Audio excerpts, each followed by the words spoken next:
કોઈ પણ અસલ કાઠિયાવાડીને તેની ફેવરિટ ડીશ પૂછશો તો મસાલેદાર ડુંગળી બટેકાનું શાક અને ગરમા ગરમ ભાખરી જ જવાબ મળશે. વિડીયોમાં એવી રીત બતાવી છે જેનાથી ભાખરી અને શાક એકદમ ફટાફટ તૈયાર થઈ જશે અને સ્વાદ તો એવો કે જીભમાં રહી જશે. તો વિડીયો પૂરો જોજો અને રૂપલ્સ ટેસ્ટી ટ્રીટ્સને સબસ્ક્રાઇબ જરૂર કરજો. Happy cooking, enjoy eating. સૌથી પહેલા આપણે શાક બનાવવા માટે 500 ગ્રામ જેટલા ડુંગળી બટેકા લીધા છે. 250 ગ્રામ બટેકા અને 250 ગ્રામ ડુંગળી લીધી છે. ડુંગળીની આપણે છાલ કાઢીએ. ઉપરનો જે ભાગ છે તે કાઢી લેવાનો પહેલા આવી રીતે, અને પછી તેનું 1 થી 2 પડ હોય તે આપણે કાઢવાના. નીચેનો ભાગ પણ આવી રીતે કાઢી લેવાનો. આવી રીતે બધી ડુંગળી તૈયાર કરીએ. છોલેલી ડુંગળીને આપણે ધોઈ લઈએ. આપણે સમાર્યા પહેલા જ તેને ધોઈ લેવાની, જેથી કોઈ પણ કાળાશ હોય ફ્રેન્ડ્સ તો તે નીકળી જાય. બટેકા છોલીએ ત્યાં સુધી ડુંગળીને આપણે પાણીમાં રહેવા દઈએ, જેથી તેની તીખાશ દૂર થાય. બટેકાની છાલ કાઢી લઈએ. તમે છાલની સાથે પણ બટેકાનો યુઝ કરી શકો છો.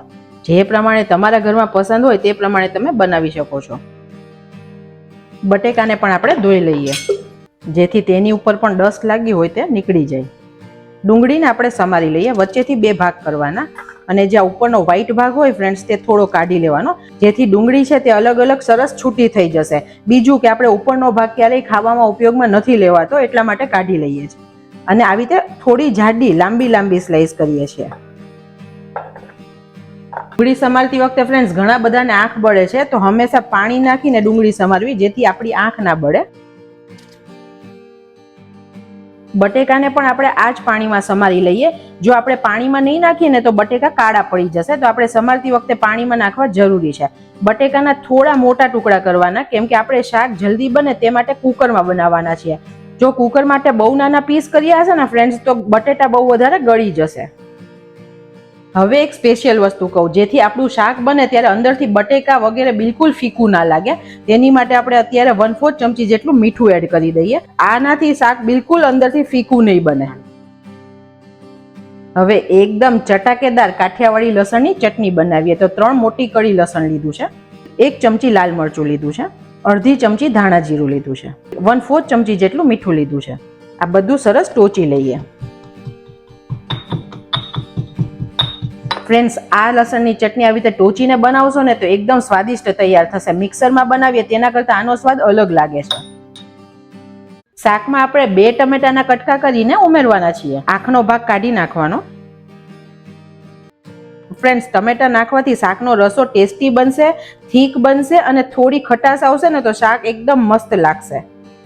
આપણે થોડા ઝીણા કટકા કરીએ છીએ. આપણું શાક એકદમ ઝટપટ મિનિટોમાં તૈયાર થાય તેની માટે અત્યારે આપણે કુકરમાં બનાવીએ છીએ. ગેસની ફ્લેમ એકદમ સ્લો રાખી છે. 2 ચમચા એટલે કે 4 TBSP જેટલું તેલ લઈએ છીએ. તેની અંદર 1 ચક્રફૂલ અને 3 નંગ લવિંગ એડ કરીએ. આ ખડા મસાલાનો સ્વાદ શાકમાં બહુ જ સરસ આવે છે. એમ પણ ફ્રેન્ડ્સ, જ્યારે બટેકાનું શાક બનાવો ત્યારે આ 2 વસ્તુ એડ કરશો ને તો એકદમ ટેસ્ટી બટેકાનું શાક બનશે. અડધી ચમચી રાઈ એડ કરીએ. અડધી ચમચી જીરું એડ કરીએ.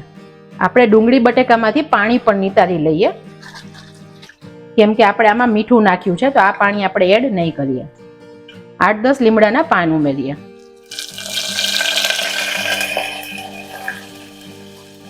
બે પિંચ જેટલી હિંગ ઉમેરીએ. 1/4 ચમચી હળદર એડ કરીએ. વાવ ફ્રેન્ડ્સ, એટલો મસ્ત વઘાર તૈયાર થયો છે અત્યારે. 1 કળી લસણને સમારીને ઉમેરીએ. આનો સ્વાદ એકદમ સરસ આવશે. અને આપણે બટેકાને ડુંગળી ઉમેરીએ. બધું એકવાર સરસ મિક્સ કરીએ.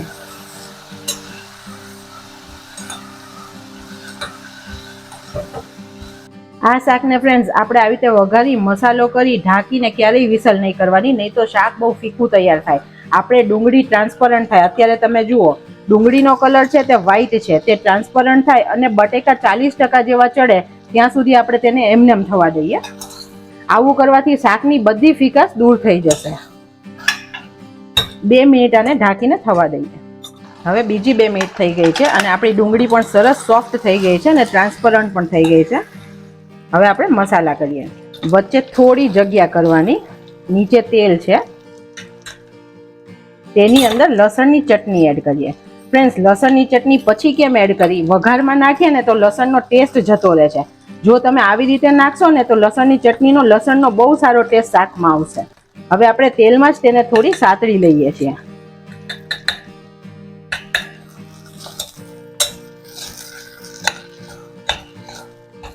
એક ચમચી જેટલું પાણી એડ કરીએ.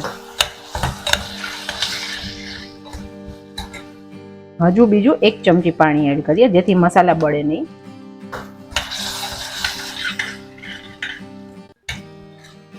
બીજું એક ચમચી જેટલું કાશ્મીરી મરચું એડ કરીએ છીએ. ફ્રેન્ડ્સ, આ શાક થોડું તીખું અને સ્પાઇસી હોય તો જ સારું લાગે છે, અને શાક જો મસાલા ઓછા હશે ને તો ફીકું લાગશે. એક ચમચી ધાણા જીરું એડ કર્યું છે અને બીજી 2 પિંચ જેટલી હળદર એડ કરું છું. 1/4 ચમચી જેટલું મીઠું એડ કરીએ, પછી આપણે ટેસ્ટ કરીને એડ કરી શકીશું. બધું આપણે સરખું મિક્સ કરીએ. ફ્રેન્ડ્સ, આ શાકમાં મસાલા થોડા પ્લસ કરવાના તો શાક એકદમ ટેસ્ટી બનશે, કેમ કે આમાં આપણે રસો પણ કરવાનો છે. હવે આપણે મસાલાને શાક સાથે સરખું સાતળવાનું. ફ્રેન્ડ્સ, વાત બધી નાની નાની છે, બધાના ઘરે શાક બને જ છે, પણ અમુક રીતથી બનાવીએ ને તો શાક એકદમ ટેસ્ટી બહાર હોટલ જેવા બને છે. તમે જુઓ, બધો મસાલો સરસ સતળાઈ ગયો છે, લસણની ચટણી પણ સરસ મિક્સ થઈ ગઈ છે. હવે આપણે તેની અંદર ટમેટા એડ કરીએ. ટમેટા છેલ્લે એડ કરવાના ફ્રેન્ડ્સ, કેમ કે આપણે પહેલેથી એડ કરીએ ને તો શાક સરખું ચડે નહીં અને ટમેટા બહુ વધારે ગળી જશે. બધું સરસ એકવાર મિક્સ કરી દઈએ. હવે આવે છે પાણી નાખવાનો વારો. શાક તમારે જેની જોડે જમવું છે તે પ્રમાણે તમારે રસો જોઈશે. ખીચડી જોડે જમવું હશે તો વધારે રસો જોઈશે. શાક ભાખરી જોડે તમને ફાવતો હોય તેટલો રસો રાખો. અત્યારે હું 1/4 ગ્લાસ પાણી એડ કરું છું. પણ ફ્રેન્ડ, શાકમાં વધારે રસો હશે ને ભાખરીનો ભૂકો કરીને ચોળીને ખાશો ને તો બેસ્ટ લાગશે. તમે જુઓ, અત્યારે બધું શાક આપણું અત્યારે ડૂબા છે, તો અત્યારે પ્રોપર રસો છે. આ ટાઈમે તમારે ટેસ્ટ કરી લેવાનું. પાણી નાખ્યા પછી મીઠું તમારા સ્વાદે ઓછું લાગતું હોય તો તમે પ્લસ કરી શકો છો. મેં પણ ચાખીને 1/4 ચમચી જેટલું મીઠું પ્લસ કર્યું છે. હવે આપણે શાકને 1 મિનિટ ઉકળવા દઈએ. શાકનું પાણી ઉકળે છે ફ્રેન્ડ્સ, આપણે ઢાંકણ ઢાંકી દઈએ અને મીડિયમ ગેસની ફ્લેમ પર 2 વિસલ થવા દઈએ. કુકરની વિસલ થાય ને કુકર ઠંડુ થાય ત્યાં સુધી આપણે ભાખરી બનાવી લઈએ, જેથી ટાઈમ ઓછો બગડે. આપણે 1 બાઉલ એટલે 350 ગ્રામ જેટલો રોટલીનો ઘઉંનો લોટ લીધો છે, જે અત્યારે રૂટીનમાં આપણે વાપરીએ છીએ તે ઝીણો લોટ છે. ફ્રેન્ડ્સ, ઘણાના ઘરે જાડા લોટની ભાખરી બને છે, તો તમારા ઘરે જે લોટ અવેલેબલ હોય તેમાંથી તમે ભાખરી બનાવી શકશો. પણ આ ભાખરી પણ એકદમ બેસ્ટ બને છે અને આ લોટ આપણા બધાના ઘરમાં દરરોજ હોય છે. લોટને આપણે એક મોટા વાસણમાં લઈએ. હવે સવાલ આવે કે આ લોટમાંથી ભાખરી કેટલી બનશે, તો હું તમને એક સિમ્પલ માપ કહું. આપણે આવી રીતે હાથેથી થોડો થોડો લોટ આપણે જેટલા લુવા લઈએ ને તેટલી સાઈડ કરવાની. આવી રીતે તમે સાઈડ બનાવશો ને ઢગલી ઢગલી, એટલે તમને ખ્યાલ આવશે. 1 2 3 આ 4 આ 5 અને 6, એપ્રોક્સ 5 થી 6 ભાખરી મીડિયમ સાઈઝની તૈયાર થશે. 3/4 ચમચી જેટલું મીઠું એડ કરીએ. હવે આપણે તેલ એટલે કે મોણનું માપ જોઈએ. ભાખરીમાં મોણ ફ્રેન્ડ સરખું હશે ને તો જ ભાખરી બિસ્કિટ જેવી એકદમ મસ્ત બનશે. તો આપણે મોણ પરફેક્ટ નાખવાનું, એટલે કે તેલ પરફેક્ટ નાખવાનું. આપણે 4 ચમચી તેલ નાખીએ છીએ. હવે આ બધી વસ્તુને હાથેથી આપણે મિક્સ કરવાની છે.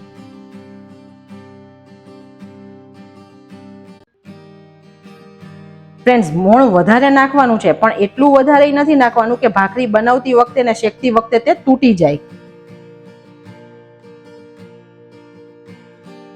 આપણે મોણ ચેક કરવા માટે મુઠ્ઠી વાળીએ. આવી રીતે મુઠ્ઠી વાળીએ અને તૂટી જાય છે તો અત્યારે હજી મોણ આપણું ઓછું છે, તો આપણે બીજું થોડું મોણ એડ કરીએ. આપણે મુઠ્ઠી વાળીએ ત્યારે એકદમ ટાઈટ મુઠ્ઠી વળવી જોઈએ.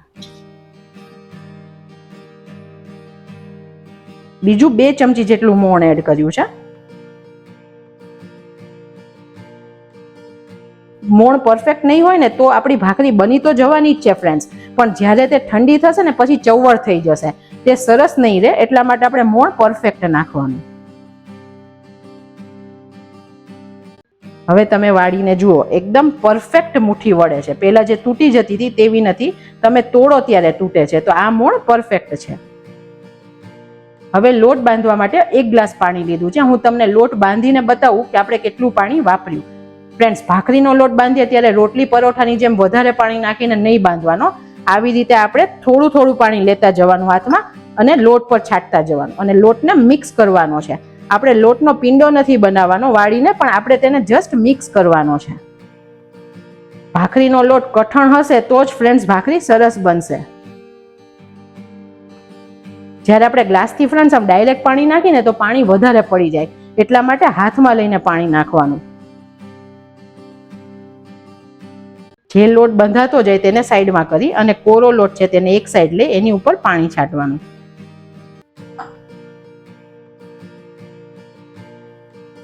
ફ્રેન્ડ્સ, આ પૂરી રેસીપી ડિટેલમાં એટલા માટે બતાવું છું કે મારા જે નવા રસોઈ શીખનારા ફ્રેન્ડ છે અને બિગિનર્સ જે રસોઈ બનાવે છે તે બંનેને હંમેશા પરફેક્ટ બને, અને જે ફ્રેન્ડ્સ રસોઈ બનાવે છે તેને પરફેક્ટ માપ મળી જશે.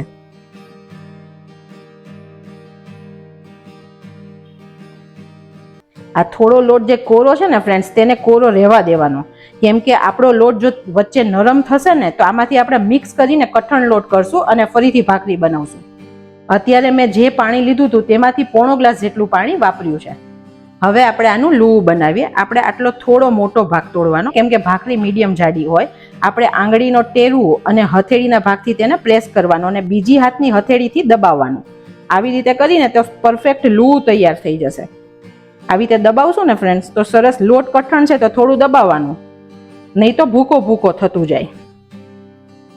અત્યારે આ પરફેક્ટ થઈ ગયું છે. આપણે આંગળી અને અંગૂઠાના ભાગથી તેને સરખું દબાવીએ. આંગળી આવી રીતે રાખવાની, ઉપરથી અંગૂઠો રાખવાનો અને પછી તેને દબાવીને ગોળ ગોળ ફેરવતા જવાનું. આવું એકવાર કરી અને પછી તેને અનઇવન વણી લેવાની ફ્રેન્ડ્સ. પછી તેને આવી રીતે ઊંધી કરી અને નીચેથી મિક્સ કરવાનું છે. તેને ઊંધી કરીને કરશું ને ફ્રેન્ડ્સ તો બિલકુલ ક્રેક્સ નહીં આવે અને ભાખરી લુકમાં પણ એકદમ સરસ બનશે. હવે તેને ફરીથી આપણે પહેલા કર્યું તેવી રીતે કરીએ. હવે તમે જુઓ એકદમ સરસ લૂવું તૈયાર થઈ ગયું છે. હવે આપણે સામેની સાઈડ ને મારી સાઈડ પહેલા એકવાર વણીએ, પછી તેને ફેરવીએ અને ફરીથી સામેની સાઈડ ને મારી સાઈડ વણીએ, જેથી ગોળ શેપ આવતો જશે. આવી રીતે 3-4 વખત કરવાનું.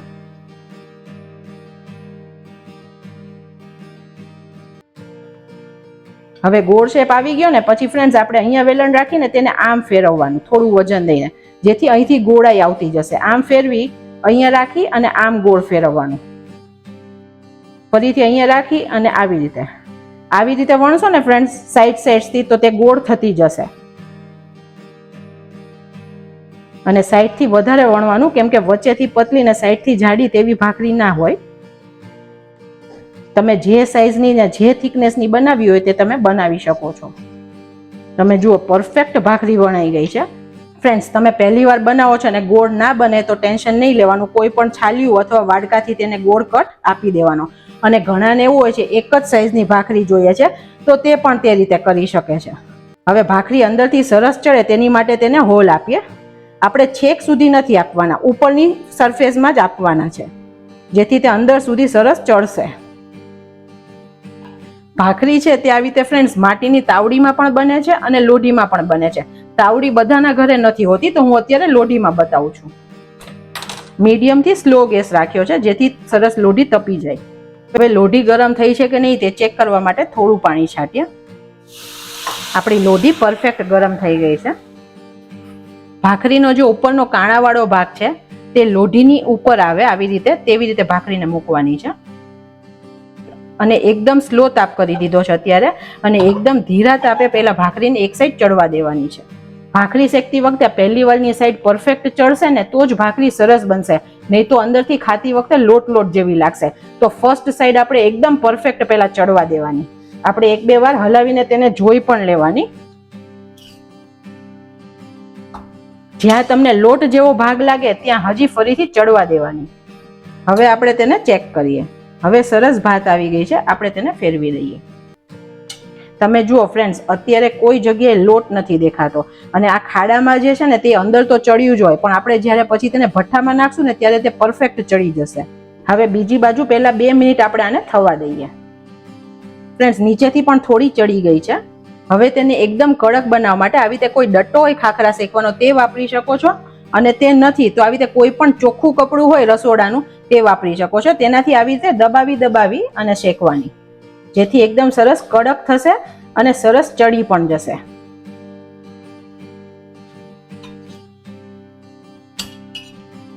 નીચે આપણે જોતું જવાનું, કોઈ જગ્યાએ તે બળી ના જવી જોઈએ. ફ્રેન્ડ્સ, અમારા ઘરે થોડું કડક હોય તેવું ખાવાનું ખવાય છે, તો અમે અત્યારે ભાતવાળી ભાખરી બનાવી છે. ઘણાના ઘરે બહુ લાઇટ વાળી ભાખરી બને છે, તો તમારા ઘરે જે પસંદ હોય તે તમે બનાવી શકો છો. તમે જુઓ, બધી સાઈડથી સરસ ભાખરી ચડી ગઈ છે. હવે તેને આવી રીતે પલટાવી દઈએ. 1 મિનિટ માટે આને થવા દેવાની, જેથી અંદરથી પણ સરસ વરાળથી તે સીજશે. હવે આપણે તેને ચીપિયાથી શેકી લઈએ. તમે જુઓ, અત્યારે કાણા બધા સરસ લોટ હતો તે ચડી ગયો. હવે એકવાર ભઠ્ઠામાં શેકી લઈએ. ધીરા ગેસની ફ્લેમ પર આવી રીતે ફેરવતા શેકવાનું. બહુ વધારે ફ્લેમ ફાસ્ટ હશે ને ફ્રેન્ડ્સ તો બળી જશે. હવે જે મારા મિત્રો એબ્રોડ રહે છે ને, તેમને પણ મમ્મી જેવી ભાખરી ઘરે જ ખાવા મળશે. તમે જુઓ, એકદમ પરફેક્ટ સરસ ભાત આવી છે. બધી સાઈડથી ભાખરી ચડી ગઈ છે. આપણી ગરમ ગરમ ભાખરી રેડી છે. પણ ફ્રેન્ડ્સ, આને ક્યારેય તમારે સીધા વાસણમાં નહીં મૂકી દેવાની, નહીં તો પરસેવાથી સોફ્ટ થઈ જાય. આવી રીતે કોઈ કાણાવાળું વાસણ કે ચાળણી હોય ને તેની પર મૂકવાની, જેથી વરાળ નીકળી જશે અને પરસેવો નહીં થાય બિલકુલ. હવે આપણે ગરમ ગરમ ભાખરી પર ઘી લગાડીએ. વાવ ફ્રેન્ડ્સ, જોઈને જ ખાવાનું મન થઈ ગયું. આપણી ભાખરી ચડે છે ત્યાં સુધી આપણે શાકને પણ ચેક કરી લઈએ. વાવ ફ્રેન્ડ્સ, કલરમાં તો એકદમ જોરદાર શાક બન્યું છે. હવે તમારે જોવાનું, અત્યારે રસો આટલો છે. આપણે જેની જોડે જમવું છે તેટલો રસો રાખવાનો છે, પણ બટેટાના સ્ટાર્ચના લીધે રસો પડ્યો જાડો થશે. જો તમારે આ પરફેક્ટ રસો હોય તો તમારે બાળવાની જરૂર નથી, પણ જો તમને ઓછો રસો જોઈતો હોય તો આપણે થોડો રસો બાળીએ. 2 થી 3 મિનિટ આને થવા દઈએ. હવે આપણો રસો સરસ ઘટ થઈ ગયો છે અને 5 મિનિટ પછી મસ્ત શાક થઈ જશે. તો અત્યારે પરફેક્ટ છે. તમારે કોથમીર નાખવી હોય તો આ ટાઈમે નાખી દેવાની. ગેસની ફ્લેમ આપણે બંધ કરીએ છીએ. શાકને આપણે પીરસી લઈએ.